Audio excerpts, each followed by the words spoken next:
ചെമ്പനീർ പൂവിന്റെ upcoming episode റിവ്യൂലോട്ട് എന്റെ എല്ലാ കൂട്ടുകാർക്കും സ്വാഗതം. അങ്ങനെ വർഷയുടെ മനസ്സ് മാറി വർഷ തിരികെ എത്തുന്നുണ്ട്.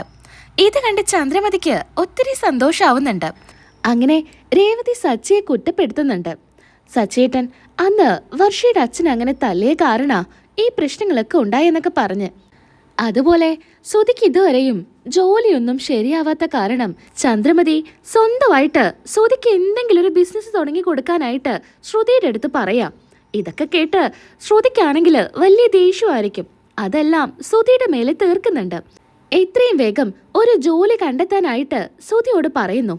അതുപോലെ തന്നെ ശ്രീകാന്തിന്റെ അടുത്തും വർഷ അതും ഇതൊക്കെ പറഞ്ഞ് ആകെ മൂഡൌട്ടായിരിക്കും ശ്രീകാന്തും.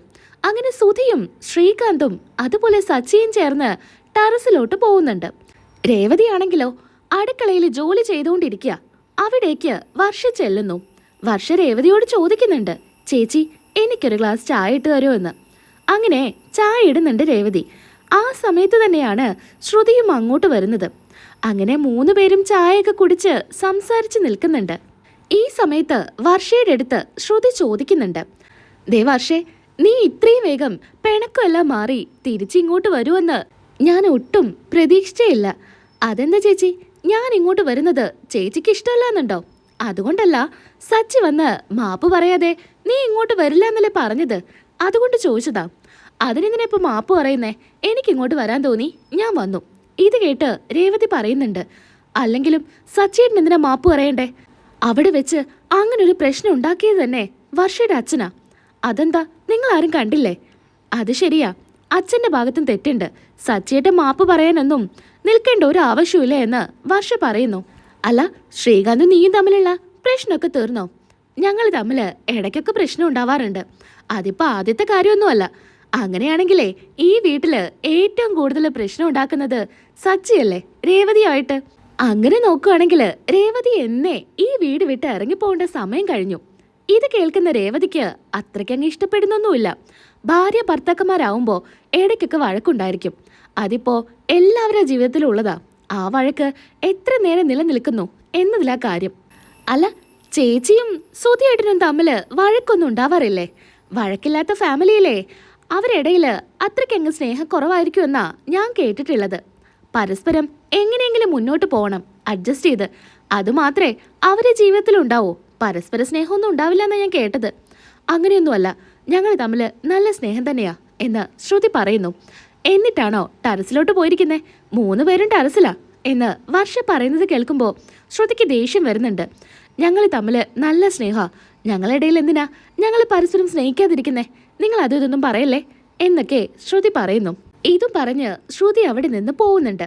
പിന്നീടായിട്ട് കാണിക്കുന്നത് ടെറസില് സച്ചിയും രേവതിയും സുധിയും സംസാരിക്കുന്നതാണ്. ഈ പെണ്ണുങ്ങളുടെ സ്വഭാവം ഒരിക്കലും മനസ്സിലാക്കാൻ പറ്റില്ല. എപ്പോഴും ഓരോരോ പ്രശ്നങ്ങൾ ഉണ്ടാക്കിക്കൊണ്ടേയിരിക്കും. ഇന്നിപ്പോ എന്ത് പ്രശ്നമാണ് ഉണ്ടായത് എന്ന് സച്ചി ശ്രീകാന്തിനോട് ചോദിക്കുന്നുണ്ട്. എന്റെ സച്ചിയേട്ടാ, ഒന്നും പറയണ്ട. അവള് വന്നിട്ട് ഇനി ഒരിക്കലും ഈ വീട്ടിലോട്ട് വരില്ല എന്ന് പറഞ്ഞു. പിന്നെ ഇതാ പെട്ടെന്ന് വന്ന് എന്നോട് പറയുന്നു ഇങ്ങോട്ട് വരാ എന്ന്. എങ്ങനെയാ ഇവിടെ സ്വഭാവമൊക്കെ മനസ്സിലാക്കുക? അതുപോലെ തന്നെയാ എന്റെയും കാര്യം. ശ്രുതിയാണെങ്കിൽ ഒരു സമാധാനം തരുന്നില്ല. നിന്റെ കാര്യം എന്താണെന്ന് എനിക്കറിയാം. വല്ല ജോലിക്കും പോടാ, എന്നാലേ നിനക്ക് സമാധാനം ഉണ്ടാവൂ എന്ന് സച്ചി പറയുന്നു. അല്ല, സച്ചിയേട്ടനും രേവതിയേട്ടനും തമ്മിൽ പ്രശ്നമൊന്നും ഉണ്ടാവാറില്ലേ? ഉണ്ടാവില്ലേ എന്നോ? അന്ന് നിന്റെ അമ്മായിയച്ഛനെ ഒന്ന് കൈകാര്യം ചെയ്യേണ്ടി വന്നല്ലോ. അതിന്റെ പേരില് ഇപ്പോഴെന്നെ അതും ഇതും പറഞ്ഞു കുറ്റപ്പെടുത്തും. എന്ത് ചെയ്യാനാ, സഹിച്ചല്ലേ പറ്റൂ. എന്തായാലും എനിക്കത്ര പേടിയൊന്നുമില്ല എന്ന് ശ്രീകാന്ത് പറയാം. അപ്പോഴായിരിക്കും വർഷയുടെ കോള് വരുന്നത്. അയ്യോ, വർഷ ഇവിടെ നിന്നിട്ടാണോ വിളിക്കുന്നത്? പെട്ടെന്ന് തന്നെ കോൾ എടുക്കുന്നുണ്ട്. എന്താ ശ്രീകാന്തേ, എത്ര നേരമായി? നീ അവിടെ തന്നെ നിൽക്കുവാണോ? അല്ല, ഞാനിതാ വരുന്നു. ഇത് പറയലും വേഗം അവിടെ നിന്ന് ഓടി താഴോട്ട് പോകുന്നുണ്ട്. കണ്ടോ, ഭാര്യയെ പേടിച്ച് ഓടുന്ന കണ്ടില്ലേ? ഇവനൊക്കെ നാണമുണ്ടോ എന്ന് ശ്രുതി പറയുന്നുണ്ട്. അതേ സമയത്ത് ശ്രുതിയും വിളിക്കുക. പെട്ടെന്ന് ഫോൺ എടുക്കുന്നുണ്ട്. അല്ല ശ്രുതി, നീ അവിടെ തന്നെ നിൽക്കുവാണോ? ഇനി നീ അവിടെ കിടക്കാൻ പോവാണോ? നിന്നോട് എത്ര തവണ പറഞ്ഞിട്ടുണ്ട് സച്ചിയുമായിട്ട് കൂടുതൽ കമ്പനി വേണ്ട എന്ന്. ഞാനിതാ താഴോട്ട് വരാ എന്നും പറഞ്ഞ് സുധിയും പോകുന്നുണ്ട്. അങ്ങനെ സച്ചി ആകെ സങ്കടത്തിൽ നിൽക്കുമായിരിക്കും. എന്നെ മാത്രം എന്താ രേവതി വിളിക്കാത്തതെന്ന്. അങ്ങനെ രേവതിക്ക് അങ്ങോട്ട് വിളിക്കുന്നുണ്ട്. രേവതിയാണെങ്കിലോ പൂ കെട്ടിക്കൊണ്ടിരിക്കുമായിരിക്കും. സച്ചിയുടെ ഫോൺ എടുക്കുന്നുണ്ട്. എന്താ സച്ചിയേട്ടാ? അല്ല, നീ എന്താ എന്നോട് താഴോട്ട് വരാൻ വേണ്ടി പറയാത്തെ? താഴോട്ട് വരാൻ വേണ്ടി ഞാൻ എന്തിനാ പറയുന്നേ? ഇത് സച്ചേട്ടൻ്റെ വീടാ. സച്ചേട്ടനെ താഴോട്ട് വന്നാൽ എന്താ? ഇവിടെ ശ്രീകാന്തിനെയും സുധിയെയും ഒക്കെ അവരെ ഭാര്യമാരെ വിളിച്ച് താഴോട്ട് വരാൻ വേണ്ടി പറഞ്ഞു. എന്നെ മാത്രം എന്താ നീ വിളിക്കാത്തെ? രേവതിയാണെങ്കിൽ പൊട്ടിച്ചിരിക്കുന്നുണ്ട്. എന്റെ സച്ചേട്ടൻ്റെ ഒരു കാര്യം. രേവതി പ്ലീസ് നീ എന്നെ ഒന്ന് വിളിച്ചേ, അല്ലെങ്കിൽ എനിക്കിന്ന് ഉറക്കം വരില്ല. സച്ചേട്ടനെ കട്ട് ചെയ്യണ്ട. പിന്നെ കട്ട് ചെയ്ത് ഞാൻ എങ്ങനെ വീണ്ടും സച്ചേട്ടനെ വിളിക്കാം? അങ്ങനെ ഫോൺ കട്ട് ചെയ്ത് വീണ്ടും രേവതി അങ്ങോട്ട് വിളിക്കുന്നുണ്ട്. സച്ചേട്ടാ എന്താ സച്ചേട്ടൻ താഴോട്ട് വരാത്തെ? ഞാനിതാ ഇപ്പൊ വരാം. എന്തിനാ ഇത്ര വിനയത്തോടു കൂടിയൊക്കെ സംസാരിക്കുന്നേ? അല്ല അവന്മാരങ്ങനെയാ താഴോട്ട് വരാ എന്ന് പറഞ്ഞത്. ഭാര്യമാരെ പേടിച്ചിട്ടേ. ഇത്ര വിനയത്തോടു കൂടി സച്ചേട്ടൻ സംസാരിക്കുന്നത് ഞാൻ കണ്ടിട്ടേ ഇല്ല. സച്ചേട്ടൻ ഇങ്ങോട്ട് വാ. എന്നാ ശരി ഞാനിപ്പോൾ വരാം എന്നും പറഞ്ഞ് ഫോൺ കട്ട് ചെയ്യുന്നുണ്ട്. അപ്പോഴേക്കും രേവതിക്ക് ചിരി സഹിക്കാൻ പോലും പറ്റുന്നുണ്ടായിരിക്കില്ല. പൊട്ടിച്ചിരിക്കുന്നുണ്ട്. വർഷ വന്ന് ചോദിക്കുന്നുണ്ട്, എന്താ ചേച്ചി വല്ലാത്ത ചിരിയാണല്ലോ, എന്തു പറ്റി? ഒന്നുമല്ല, ചുമ്മാ ചിരിച്ചതാ. അങ്ങനെ വർഷ പൈസ നിലത്ത് വെച്ച് അവിടെ കോർത്തിരിക്കുന്ന പൂവെടുത്ത് പോവാൻ നിൽക്കാം. ചേച്ചി ഇത് ഞാൻ എടുക്കുവാണ് കേട്ടോ. അയ്യോ അത് നാളെ കൊടുക്കാനുള്ള പൂവാ. അത് സാരമില്ല, ചേച്ചിക്കുള്ള പൈസ ഞാൻ അവിടെ വെച്ചിട്ടുണ്ട്, ഇതെനിക്കിപ്പോൾ അത്യാവശ്യം എന്നും പറഞ്ഞ് കോർത്ത മുല്ലപ്പൂ എടുത്ത് റൂമിലോട്ട് വർഷ പോകുന്നുണ്ട്. ഒരു ചെറു പുഞ്ചിരിയോട് കൂടി രേവതി ഇങ്ങനെ ഇരിക്കുന്നുണ്ട്. പിന്നീട് കാണിക്കുന്നത് പിറ്റേ ദിവസമായിരിക്കും. പിറ്റേ ദിവസം രേവതി ഫ്രിഡ്ജിൽ നിന്നും പൂവെടുത്തിറങ്ങാൻ നേരത്ത് ചന്ദ്രമതി വന്ന് ചോദിക്കുന്നുണ്ട്, എന്താടി നിന്റെ പൂ മാത്രമേ ഈ ഫ്രിഡ്ജിൽ വെക്കാൻ പറ്റൂ? നിന്നോട് എത്ര തവണ പറഞ്ഞിട്ടുണ്ട് പൂ ഫ്രിഡ്ജിൽ വെക്കരുതെന്ന്? അമ്മേ അത് വാടിപ്പോവാതിരിക്കാനാ. നീ വന്ന് കയറിയ മുതൽ ഈ വീട് തന്നെ വാടിയിരിക്കുക. എന്നാ ഒരു കാര്യം ചെയ്യ്, കുറച്ച് വെള്ളം തളിക്ക്. എടി നീ കൂടുതൽ അഹങ്കാരം കാണിക്കണ്ട. നീ ഇപ്പം എങ്ങോട്ടാ പോകുന്നേ? എനിക്ക് കുറച്ച് കാര്യങ്ങൾ ചെയ്യാനുണ്ട്, ഞാൻ പുറത്തോട്ട് പോവാ. അപ്പം ഇവിടുത്തെ ജോലിയൊക്കെ ആര് വന്ന് ചെയ്യും? അതൊക്കെ റെഡിയാ. വീട്ടിലെ ജോലികളൊക്കെ ഞാൻ കഴിച്ചിട്ടാ പോകുന്നേ. ഭക്ഷണം ഉണ്ടാക്കി വെച്ചിട്ടുണ്ട്. അമ്മയ്ക്ക് വിശക്കുമ്പോൾ അച്ഛന് ഭക്ഷണം എടുത്ത് കൊടുത്തിട്ട് അമ്മ എടുത്ത് കഴിച്ചേക്ക്, ഞാൻ പോവാ എന്നും പറഞ്ഞ് രേവതി അവിടെ നിന്ന് ഇറങ്ങുന്നു. എന്നാ ചന്ദ്രമതിക്ക് ദേഷ്യം വരുന്നുണ്ട്. ഇവളുടെ ഒരു പൂക്കട ഇത് എത്രയും വേഗം ഇവിടുന്ന് പൊളിച്ചു മാറ്റണം എന്നൊക്കെ ചന്ദ്രമതി മനസ്സ് കരുതുക. അപ്പോഴായിരിക്കും വർഷയുടെ മമ്മി കയറി വരുന്നത്. ആ വർഷയുടെ മമ്മിയോ, കയറിയിരിക്കൂ എന്നൊക്കെ പറഞ്ഞ് ചന്ദ്രമതി ഇരുത്തുന്നുണ്ട്. അങ്ങനെ ശ്രുതിയും പുറത്തോട്ട് വരുന്നു. ശ്രുതിയെ കാണുന്നതും ചന്ദ്രമതി പറയുന്നുണ്ട്, രേവതി പുറത്തു പോയിരിക്കുക, ശ്രുതി നീ വേഗം പോയിട്ട് ചായ എടുത്തിട്ട് വന്ന്. എന്നാ ഇതൊന്നും ശ്രുതിക്ക് അത്ര പറ്റുന്നൊന്നും ഉണ്ടായിരിക്കില്ല. ശ്രുതി അങ്ങനെ ചായ ഇടാനായിട്ട് ഉള്ളിലോട്ട് പോകുന്നുണ്ട്. അല്ല പെട്ടെന്ന് ഇങ്ങോട്ട് വന്നത്? അല്ല ഞാൻ വർഷയെ കാണാനായിട്ട് വന്നതാ. അവള് വീട്ടിൽ വന്ന സമയത്ത് ഞാൻ അവളെ പറഞ്ഞു മനസ്സിലാക്കി. അങ്ങനെയാ തിരിച്ചിങ്ങോട്ട് പറഞ്ഞു വിട്ടത്. എനിക്കറിയായിരുന്നു മുതിർന്നവരെ പറഞ്ഞ് മനസ്സിലാക്കി കൊടുത്ത് വർഷയെ ഇങ്ങോട്ട് പറഞ്ഞു വിടുമെന്ന്. എന്തായാലും ഇവിടെ ഇപ്പോൾ കുഴപ്പമൊന്നുമില്ല, അത് കേട്ടാ മതി. എനിക്കറിയാം നിങ്ങൾ നല്ല പോലെ എൻ്റെ മോളെ നോക്കുമെന്ന്. അങ്ങനെ സംസാരിച്ച് നിൽക്കുന്ന സമയത്താണ് രേവതിയുടെ കടയിലോട്ട് പൂ മേടിക്കാനായിട്ട് ഒരാൾ വരുന്നത്. കടയിലില്ലാത്ത കാരണം വീട്ടിലോട്ടാണ് ആ സ്ത്രീ കയറി വരുന്നത്. പൂക്കാരിയമ്മേ എനിക്ക് കുറച്ച് പൂ വേണം. ഞാൻ രേവതിയോട് പറഞ്ഞു ഏൽപ്പിച്ചതാ, കട തുറന്നിട്ടില്ല, അതുകൊണ്ടാ ഞാൻ ഇങ്ങോട്ട് വന്നത്. പൂക്കാരി അമ്മയോ? നീ എന്തൊക്കെയാ വിളിക്കുന്നേ? ഞാൻ പൂക്കാരിയൊന്നുമല്ല, എനിക്ക് പൂ കെട്ടാനും അറിയില്ല. അവൾ ഇവിടെ എന്തെങ്കിലും ചെയ്യുന്നുണ്ടെന്ന് കരുതിയിട്ട് എന്നെന്തിനാ അങ്ങനെ വിളിക്കുന്നേ? നിങ്ങളുടെ മരുമകളല്ലേ അവിടെ കടയിട്ടിരിക്കുന്നേ. ഇപ്പോ പശുവിനെ നോക്കുന്ന ആളെ പാൽക്കാരെന്ന് വിളിക്കും, പാൽക്കാരി എന്ന് വിളിക്കും. അതുപോലെ പൂ കെട്ടുന്നവരെ പൂക്കാരി അമ്മ എന്ന് വിളിച്ചാല് എന്താ ഇത്ര തെറ്റുള്ളത്? ഇത് കേട്ടപ്പോ വർഷയുടെ മമ്മിക്ക് ചിരി വരുന്നുണ്ട്. അടുക്കളയിൽ നിന്ന് ഇതെല്ലാം ശ്രുതിയും കേൾക്കുന്നുണ്ട്. ശ്രുതിയും ചെറുതായി ഒന്ന് ചിരിക്കുന്നുണ്ടായിരിക്കും. അങ്ങനെ ഫ്രിഡ്ജിലുണ്ടായിരിക്കും, അതൊന്ന് എടുത്തു തരുമെന്ന് വീണ്ടും വീണ്ടും പറയാം. അങ്ങനെ വർഷയുടെ മമ്മി പറയുന്നുണ്ട്, അത് അങ്ങ് എടുത്തു കൊടുത്തേക്ക്, എന്തായാലും മരുമകളെ സഹായിക്കുന്നതിൽ കുറവൊന്നും കാണണ്ട. അങ്ങനെ ഫ്രിഡ്ജ് തുറന്നുകൊണ്ട് പൂ എടുക്കുന്നുണ്ട്. ഈ സമയത്ത് ചായയുമായിട്ട് ശ്രുതി വരുന്നു. ചായ വർഷയുടെ മമ്മിക്ക് കൊടുക്കുന്നു.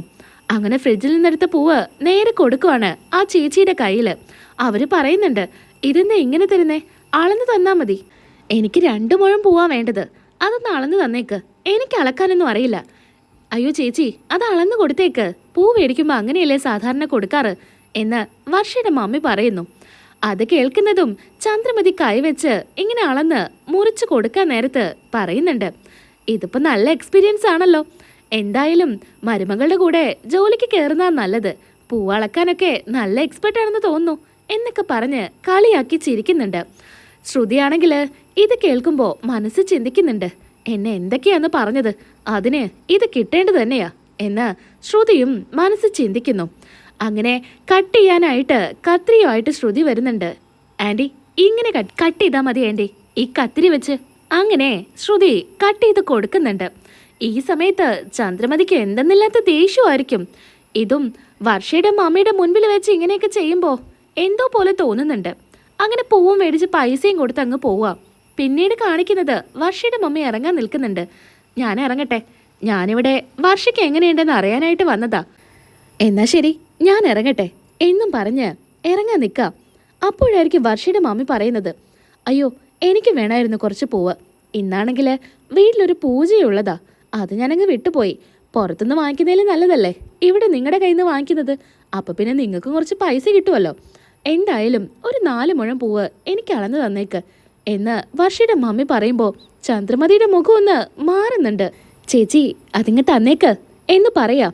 അളന്ന് തന്നെ വേടിക്കുന്നുണ്ട്. ആകെ കൂടെ ചമ്മിയാണ് ചന്ദ്രമതി നിൽക്കുന്നത്. അങ്ങനെ പൂവും കൊടുത്ത് പൈസയും കൊടുത്ത് അവിടെ നിന്ന് മമ്മി പോകുന്നുണ്ട്. വർഷയുടെ മമ്മി പുറത്തോട്ട് ഇറങ്ങുമ്പോഴാണ് വർഷയും ശ്രീകാന്തും കയറി വരുന്നത്. ആ മമ്മിയോ? മമ്മി എപ്പോഴാ വന്നത്? ഞാൻ കുറച്ചു നേരമായി. അങ്ങനെ അവിടെ നിന്ന് ശ്രീകാന്ത് അങ്ങ് പോകുന്നുണ്ട്. പിന്നീട് വർഷയോട് പറയുന്നുണ്ട്, മോളെ വർഷേ, ഇവിടെ എന്ത് പ്രശ്നം ഉണ്ടായാലും നീ വേഗം വീട്ടിലോട്ട് വന്നേക്ക്. മറ്റുള്ളവരെ പോലെയല്ല, നിനക്ക് ഞങ്ങൾ എല്ലാവരും ഉണ്ട്. നീ വേഗം വീട്ടിലോട്ട് വന്നാൽ മാത്രം മതി. ബാക്കി കാര്യങ്ങളൊക്കെ ഈ അച്ഛനും അമ്മയും നോക്കിക്കോളാം. അല്ല അമ്മ എന്താ പൂവായിട്ട്? അത് ഇന്ന് വൈകിട്ടൊരു പൂജയുണ്ട്, അപ്പം പിന്നെ പൂ വാങ്ങിക്കാനായിട്ട് വന്നതാ. നിന്റെ അമ്മായിമ്മ ഇപ്പൊ പൂ കളന്നു കൊടുക്കുന്നുണ്ട്. ആണോ? രേവതി ചേച്ചിയെ സഹായിക്കുകയല്ലേ? നല്ല കാര്യം. ഈ വീട്ടിൽ എപ്പോഴും പണിയാ ചേച്ചിക്ക്. എന്തെങ്കിലും ഒരു സഹായം ആവുമല്ലോ. ഇതും പറഞ്ഞുകൊണ്ട് വർഷയുടെ മമ്മി അവിടെ നിന്ന് പോകുന്നു. പിന്നീട് വർഷ ഉള്ളിലോട്ട് ചെല്ലുന്ന സമയത്ത് ചന്ദ്രമതി ദേഷ്യത്തിൽ നിൽക്കുന്നുണ്ടായിരിക്കും. ചന്ദ്രമതിയെ കാണുന്നതും, ആ ആൻറ്റി, കട എന്തായാലും തുറന്നിട്ടില്ല, ആൻറ്റി ഒന്ന് കടയിലോട്ട് ചെല്ല്, രേവതി ചേച്ചിക്ക് അതൊരു സഹായമാവുമെന്നും പറഞ്ഞ് ഉള്ളിലോട്ട് പോവാ. ആകെ ദേഷ്യത്തില് സഹിക്കാനാവാതെ നിൽക്കുന്നുണ്ട് ചന്ദ്രമതി. ചന്ദ്രമതിയുടെ അടുത്തോട്ട് ശ്രുതി വന്ന് ചോദിക്കുന്നുണ്ട്, ആൻറ്റി എന്താ ആൻറ്റി, ആൻറ്റിക്ക് എന്തെങ്കിലും പ്രശ്നമുണ്ടോ? നീയപ്പോ ഇവിടെ നടന്ന കാര്യമൊന്നും കണ്ടില്ലേ? എന്തൊക്കെയാ അവരുമാരൊക്കെ പറഞ്ഞത്? ഞാനെന്താ പൂ കെട്ടിക്കൊടുക്കുന്ന ആളോ? എല്ലാവർക്കും അളന്നു കൊടുക്കാനായിട്ട്? എനിക്ക് ദേഷ്യം വരുന്നുണ്ട്. ഉറക്കെ പറയാ. ഇത് കേട്ട് നമ്മുടെ ശ്രുതിയോട് ചോദിക്കുന്നുണ്ട് ചന്ദ്രമതി, അയ്യോ ഞാൻ ഉറക്കെയാണോ പറഞ്ഞത്? ഇനി വർഷയെങ്ങാനും കേട്ട് കാണോ? അല്ലെങ്കിൽ എന്തെങ്കിലും പറഞ്ഞാൽ ഇവിടെ നിന്ന് ഇറങ്ങിപ്പോവും. ഇപ്പം വന്നിട്ടേ ഉള്ളൂ. എന്താ ചെയ്യാ? എൻ്റെ തലയിലെഴുത്ത്. ഞാനൊരു കാര്യം പറയാം, അവളുടെ ആ കട, ആ പൂക്കട എത്രയും വേഗം പൊളിക്കണം. അതിന് നീ എന്നെ സഹായിക്കണം. ആൻറ്റി, ആൻറ്റി എന്താ പറയുന്നേ? നീ വേണം എന്നെ സഹായിക്കാൻ. എന്ത് ചെയ്തിട്ടാണെങ്കിലും ആ പൂക്കട പൊളിക്കണം. അവൾ ഇനി പൂക്കച്ചവടം നടത്തരുത് എന്നൊക്കെ ചന്ദ്രമതി ശ്രുതിയോട് പറയുന്നുണ്ട്. ഇന്നത്തെ എപ്പിസോഡ് ഇവിടെ വെച്ച് അവസാനിപ്പിക്കുകയാണ്. നമ്മുടെ വീഡിയോ ഇഷ്ടപ്പെടുന്നുണ്ടെങ്കിൽ ഒന്ന് ലൈക്ക് ചെയ്തേക്കുക. ഇനിയും സബ്സ്ക്രൈബ് ചെയ്യാത്ത കൂട്ടുകാരുണ്ടെങ്കിൽ ഒന്ന് സബ്സ്ക്രൈബും ചെയ്തേക്കുക. നാളെ നമുക്ക് വീണ്ടും കാണാം. ബൈ.